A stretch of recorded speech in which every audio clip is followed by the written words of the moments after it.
So today, ladies and gentlemen, I'm going to talk to you about the Mosinka Vintovka, or Mosin 9130, or 1891-30 rifle. I'm Aaron Boma, military historian for Carleton County with the Carleton County Military Museum. Now, the Mosin Nagant, built in 1891, these have been they've been used in many wars, from, if you look at through the Russo-Japanese War and the many different conflicts of the Tsarist Russian era, and up through the First World War, and then through the Second World War. Before that, they were upgraded in 1930 with a swap-out barrel, an improved barrel for the rifle, now called M1891-30. These carry a 5-round internal clip through here, so that clip or ammunition goes directly in through here, and I'm just getting the bolts, and you can take the bolts out. These are pretty cool because M9130s, 1891-30s have a lot of history, and you can see here the M1891-30 is capable of a bolt removal that's very easy. And actually, you just literally, as you're opening up, you can literally pull the bolt right out. It's pretty cool. These here, used in the First World War, Second World War. This is actually a 1942 issue one. Now, I took the bolt out because in the museum I had to have it not active. The round that's chambered here is 7.62 times 54R Russian.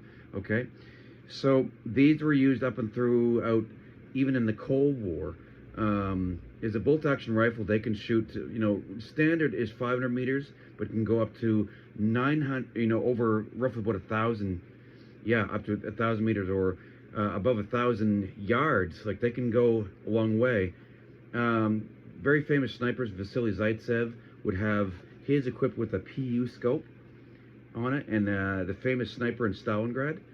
Certainly a real historical impact to this rifle, and to the history is also other snipers as well. You can see here it's got the bayonet. So the bayonet is a 4-spike bayonet, so it's very much harder to sew people up if you are if you thrust in and do damage to an enemy.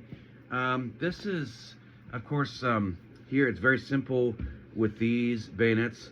Now, I'm not going to take it off because it needs some WD-40. It's quite tight.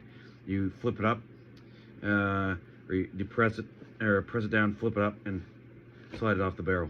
It's very simple. The bayonet is actually 1936. This is stamped 1942. Millions of these were made. And these were actually produced up until even 1973, which is really interesting. I mean, they were, a lot of reserve Soviet soldiers had them even in the Cold War. But it's a very historic rifle because the Finnish had a version, and other countries had a version. The Finnish had a version that was 7.62 times 63. So the Finnish, for the Russian-Finnish war, they're fighting with the same type of rifle, except the ammunition is a little different. So this is what we call a Mosin Nagant M1891-30, very famous rifle, and there's a lot of history going back and through into the Tsarist issue with the Tsarist era with these rifles as well. And so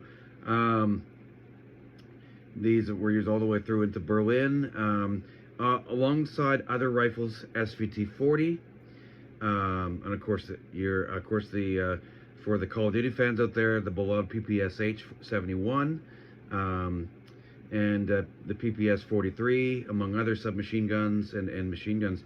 So this is the newest piece, and of course, this is the newest piece I got for the museum at a gun show yesterday. All right, thank you very much, ladies and gentlemen.